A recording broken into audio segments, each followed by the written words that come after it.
கர்த்தர் நல்லவர்.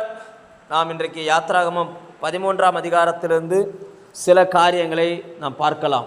இந்த அதிகாரமும் கர்த்தர் என்கிற பெயரில் தான் ஸ்டார்ட் ஆகிறது. ஆரம்பிச்சுட்டு ஆண்டவர் சொல்கிறாரு, கற்பம் திறந்து பிறக்கும் முதல் குழந்தைகள் அனைத்தையும் எனக்கு பரிசுத்தப்படுத்து, அது என்னுடையது அப்படின்னு சொல்லுகிறார். முதல்ல பிறக்கிற குழந்தை, முதல்ல பிறக்கிற மிருக ஜீவன், இவைகள் கர்த்தருக்கென்று பரிசுத்தமாக்கப்பட்டது. அப்படின்னா என்னன்னா, இது ஆண்டவருக்குன்னு பிரித்து எடுக்கப்பட்டது. இந்த பொருள் கர்த்தருக்குரியது, இந்த மிருக ஜீவன் கர்த்தருக்குரியது, இந்த குழந்தை கர்த்தருக்குரியது அப்படின்னு சொல்லி வேறு பிரிக்க வேண்டும் என்று ஆண்டவர் விரும்புகிறார். அதை இன்னைக்கு நமக்கு கற்றுத்தருகிறார். அப்படின்னா என்ன அர்த்தம்னா, ஒவ்வொரு குழந்தை புதுசாக பிறக்குது, இந்த பூமியில் முதல்ல பிறக்குது அப்படின்னாச்சுன்னா, அந்த குழந்தைய கர்த்தருக்குன்னு நம்ம பிரித்து எடுக்கணும்னு ஆண்டவர் விரும்புகிறார்.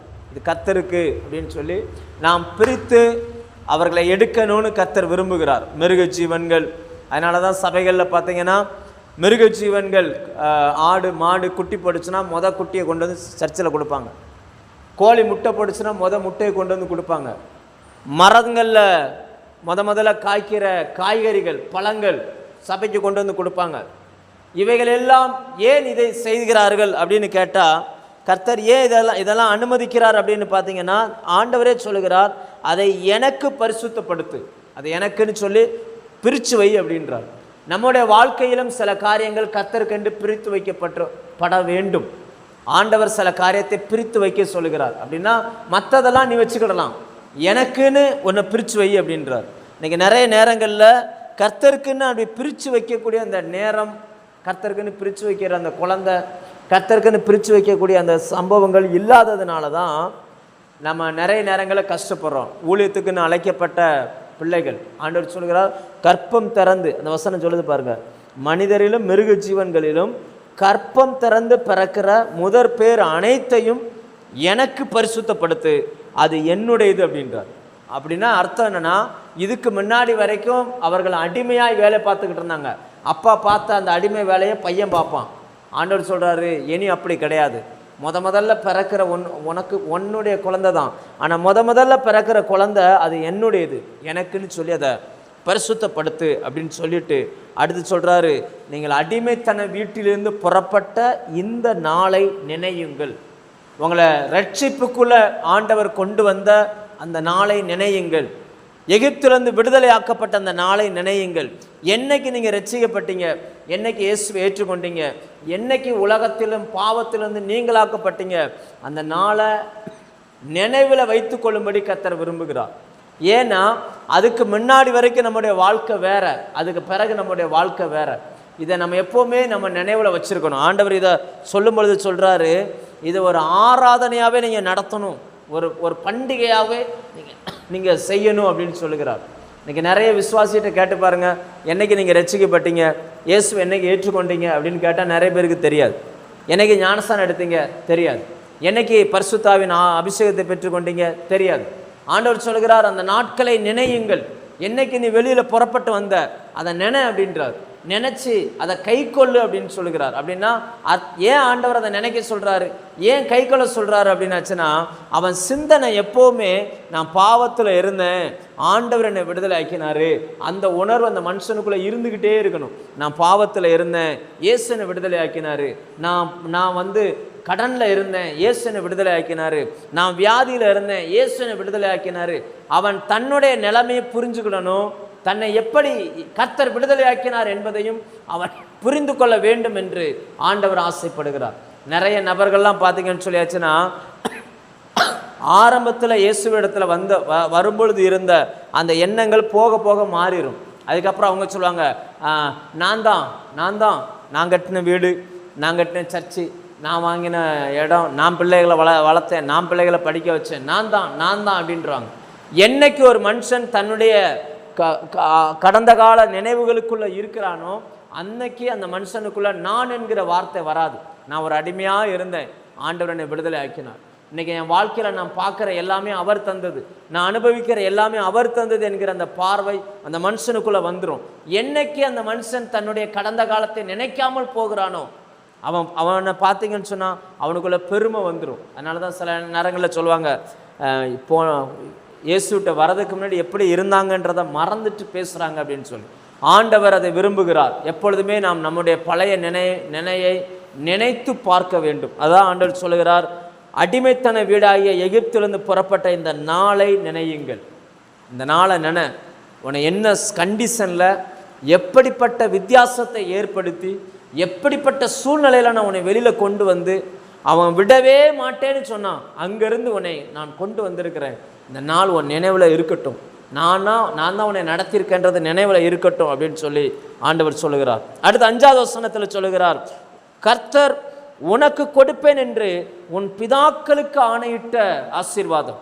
அதாவது உனக்கு கொடுப்பேன் என்று உன் பிதாக்களுக்கு ஆணையிட்ட பாலும் தேனும் ஓடுகிறதுமான தேசம். அதாவது நம்முடைய முற்பிதாக்களுக்கு வார்த்தையாக மட்டும்தான் அது இருந்துச்சு. அவர்களால் அனுபவிக்க முடியாத ஒன்றை இந்த தலைமுறையில் இருக்கிறவர்களுக்கு கர்த்தர் கொடுக்கிறார். அந்த ஜனங்களை பார்த்து சொல்றாரு, ஆபிரகாம், ஈசாக்கு, யாக்கோபு, யோசேப்பு இவர்கள் எல்லாருக்கும் இந்த வாக்குத்தத்தம் கொடுக்கப்பட்டது. அவர்கள் அதை அனுபவிக்கலை, ஆனால் அவர்களுடைய சந்ததியில் வந்ததுனால இப்போ நீங்கள் இதை அனுபவிக்கிறீங்க அப்படின்னு சொல்லுகிறார். நீங்கள் யோசிச்சு பாருங்க, ஆபிரகாம் தேவனை முகமுகமாய் அறிந்த மனுஷன். ஆபிரகாமின் வீட்டுக்கு கர்த்தர் வந்திருக்கிறார். ஆபிரகாம் தேவ சமூகத்தில் ஜெபிக்கிற மனுஷன். ஆபிரகாம் கர்த்தருக்காக யுத்தங்களை நடத்தின மனுஷன். ஆபிரகாம் கர்த்தருடைய தீர்க்கதரிசி என்று அறியப்பட்டார். ஈசாக்கோடு தேவன் பேசினார். ஈசாக்கு விளைநிலங்களை கர்த்தர் ஆசீர்வதித்து 100 மடங்கு பெருக பண்ணினார். யாக்கோபு தேவனோடு முகமுகமாய் போராடி ஒரு இரவு முழுவதும் தேவனோடு நேரத்தை செலவழித்த மனிதன். தேவன் யாக்கோபுக்கு நிறைய தரிசனங்களை கொடுத்திருந்தார். யாருக்குமே கிடைக்காத சில வெளிப்பாடுகளை கர்த்தர் கொடுத்திருந்தார். யோசேப்பு தேவன் இயேசு கிறிஸ்துவுக்கு சமமாய் பேசப்படுகிற ஒரு மனுஷன். அவ்வளவு பரிசுத்தம் உள்ளவன், ஒரு குற்றமும் அந்த மனுஷனிடத்தில் காணப்பட முடியாது. ஆனால் இவர்களிடத்தில் இருந்த அந்த பரிசுத்தம், அந்த தியாகம், தேவனை அறிகிற அறிவு, இதில் 100 கூட இந்த இஸ்ரவேல் ஜனங்கள் மத்தியில் இல்லை. ஆனால் வசனம் என்ன சொல்லுது அப்படின்னாச்சுன்னா, உனக்கு கொடுப்பேன் என்று உன் பிதாக்களுக்கு ஆணையிட்டு கொடுத்த பாலும் தேனும் ஓடுகிற அந்த தேசத்தில் உங்களை கொண்டு வந்து உங்களை வரப்பண்ணினேன். வரப்பண்ணும் காலத்தில் இந்த மாதத்தில் இந்த ஆராதனையை செய்வாயாக அப்படின்றார். அப்போ நல்லா புரிஞ்சுக்கோங்க, நம்முடைய முற்பிதாக்களுக்கு தேவன் வாக்கு பண்ணியிருக்கிறார். நமக்கு முன்னாடி நிறைய சந்ததி கடந்து போயிருக்குது. நிறைய பேர் வார்த்தையை வாங்கியிருக்கிறாங்க, அது வார்த்தையாகவே இருக்குது. இப்போ ஆபிரகாம் வார்த்தையை வாங்கினார், ஈசாக்கு, யாக்கோபு இவங்களுக்கெல்லாம் வார்த்தை சொல்லப்பட்டது வார்த்தையாகவே இருக்குது. 400 வருடங்களுக்கு பிறகு வந்த அந்த ஜெனரேஷன் அவைகளை அனுபவிக்கிறார்கள். அப்படி தான் நம்ம நம்ம ஒன்றை புரிஞ்சுக்கிடணும், தேவன் எப்பொழுதுமே ஒரே மாதிரி டீல் பண்ணுகிறவர் இல்லை. நம்முடைய முற்பிதாக்கள் அனுபவிக்காத நன்மைகளை நாம் அனுபவிக்க முடியும். அடுத்து என்ன சொல்கிறார் அப்படின்னாச்சுன்னா,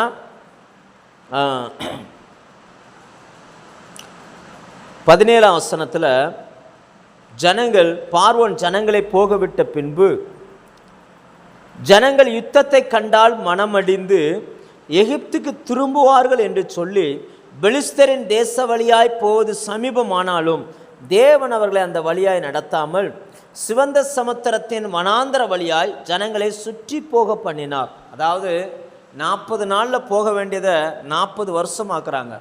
இப்போ ஆண்டவர் பார்க்குறாரு, இந்த ஜனங்களுக்கு யுத்தத்தில் பழக்கம் கிடையாது. இவங்க இதுவரைக்கும் செங்கல் அறுத்துக்கிட்டு இருந்தவங்க, இவங்களுக்கு எதுவுமே தெரியாது. தேசத்தின் வழியாய் போனால் அந்த நாட்களில் நிறைய யுத்தங்கள் நடக்கும். நாடு பிடிக்கிறதுக்கு யுத்தங்கள்னால் ஒரு பெரிய கிரவுண்டில் இந்த பக்கம் ஒரு இது இந்த பக்கம் ஒரு இது வந்து சண்டை போட்டுட்டு இருப்பாங்க. அவர்கள் ஆயுதங்களை வைத்திருப்பார்கள்.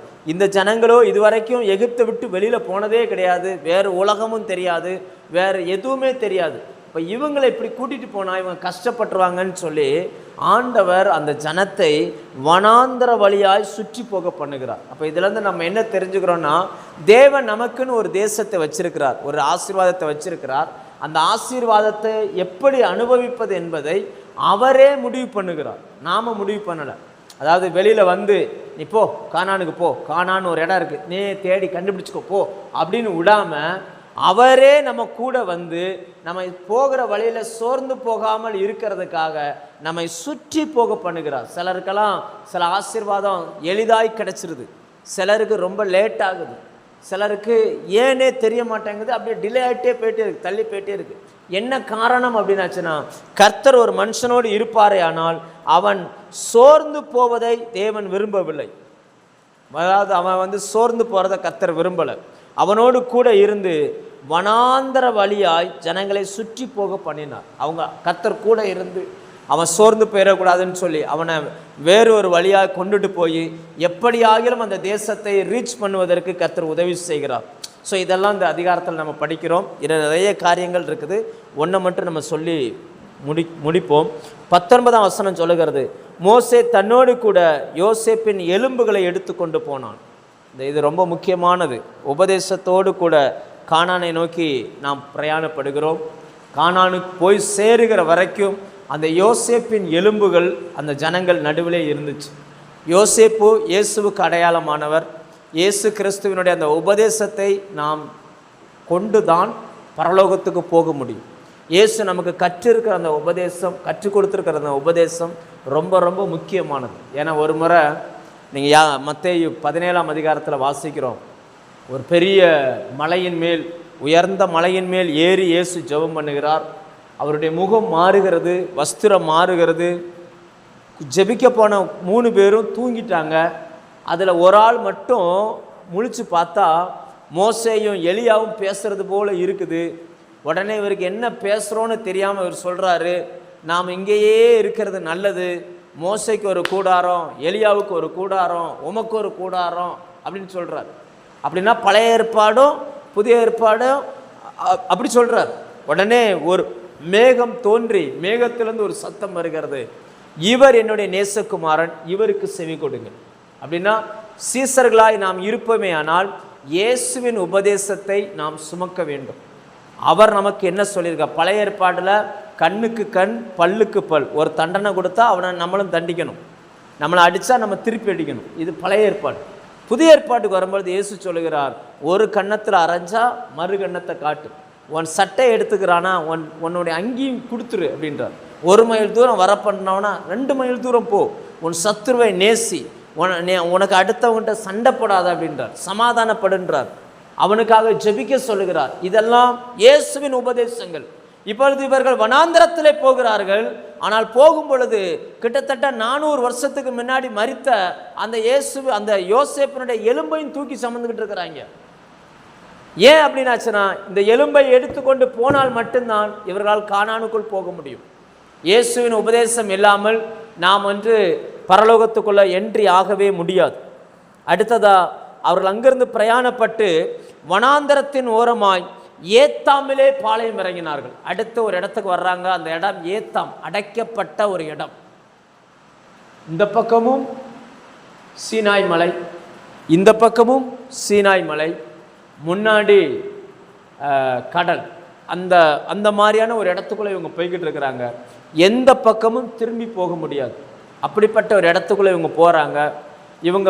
இவங்களுக்கு இப்போ ஒத்தாசை எங்கேருந்து வரும் அப்படின்னாச்சுன்னா, மேலே வானத்திலிருந்து மட்டும்தான் வரும். இவர்கள் போகிற அந்த வனாந்தரமான பாதையில் வசனம் சொல்கிறது, இரவும் பகலும் வழி நடக்க கூடும்படிக்கு. அப்போ அவங்க எங்கேயுமே தங்கலை.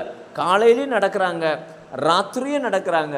அவர்களை பகல்லையும் வழி நடத்த, இரவுலையும் வழி நடத்த, பகலில் மேகஸ்தம்பம், ராத்திரி அக்கினி ஸ்தம்பம், அவைகளோடு கூட தேவன் முன் சென்றார். அந்த 20ஆம் வசனம் சொல்கிறது, கர்த்தர் பகலில் அவர்களுக்கு வழிநடத்த மேகஸ்தம்பத்திலும் இரவில் அவர்களுக்கு வழிநடத்த அக்கினி ஸ்தம்பத்திலும் அவர்களுக்கு முன் சென்றார். அப்போ அடைக்கப்பட்ட ஒரு சூழ்நிலைகளுக்குள்ள நம்ம வந்தாலும் நம்ம ஒன்று புரிஞ்சுக்கிடணும், கர்த்தர் நம்ம கூட இருக்கிறார். பகலில் மேகமாக இருந்து நம்மை பாதுகாக்கிறார். இரவில் வழி தெரியாத நடு இரவில் எங்கே பாத தெரியாத இடங்களில் கர்த்தர் வெளிச்சத்தை காண்பித்து அவர்களை நடத்துகிறார். இரவும் பகலும் பரலோகத்துக்கான அந்த பயணம் தொடர்கிறது. அவர்கள் போகிறார்கள். அதாவது பகலில் நடக்கிறது ஈஸி, கண்களால் பார்க்கலாம், நல்லா பார்த்துக்கிட்டு நடக்கலாம். ஏன்னா அந்த நேரத்தில் அவங்களுக்கு உடல்லேருந்து வேர்வை கூட வராத, ஃபுல்லாக மேகம் மூடி அப்படியே ஏசி போல் கர்த்தர் வச்சு அவங்கள நடக்க விடுறார். ஆனால் ராத்திரி நேரம் அப்படி அல்ல. இப்போ நம்ம வெளிச்சத்தில் இருக்கிறோம், நமக்கு தான் வெளிச்சமாக இருக்குது. இங்கேருந்து அந்த ரோட்டை பார்த்திங்கன்னா இருட்டாக இருக்குது. அந்த இருட்டுக்குள்ளே என்ன இருக்குதுன்னு நமக்கு தெரியாது. ஆனால் நம்ம நடக்க நடக்க இந்த வெளிச்சமும் அவர்களோடு கூட அந்த வெளிச்சமும் அப்படியே போய்கிட்டே இருந்துச்சு. ஸோ இதுலேருந்து என்ன தெரியுது அப்படின்னா, நம்மை அழைத்தவர் நம்மோடு கூட பயணப்படுகிறார். நாம் போகிற இடம், போகிற தூரம், போகிற வழி எதுவுமே நமக்கு தெரியாட்டாலும் கர்த்தர் நம்ம கூட இருந்து அந்த வெளிச்சத்தை காண்பித்து காண்பித்து காண்பித்து நாம் போக வேண்டிய இடத்துக்கு நம்மை ட்ராவல் பண்ணுகிறார். நம்முடைய வாழ்க்கையில் அடுத்த எல்லைகளுக்குள்ளே கர்த்தர் கொண்டுட்டு போகிறார். அப்போ அந்த வெளிச்சத்திலையும் அந்த மேகத்திலையும் வாழ வேண்டியது நம்முடைய கடமையாக இருக்குது. அன்னைக்கு அவர்களை வழிநடத்தினது போல கர்த்தர் இன்னைக்கும் நம்மை வழிநடத்துகிறார்.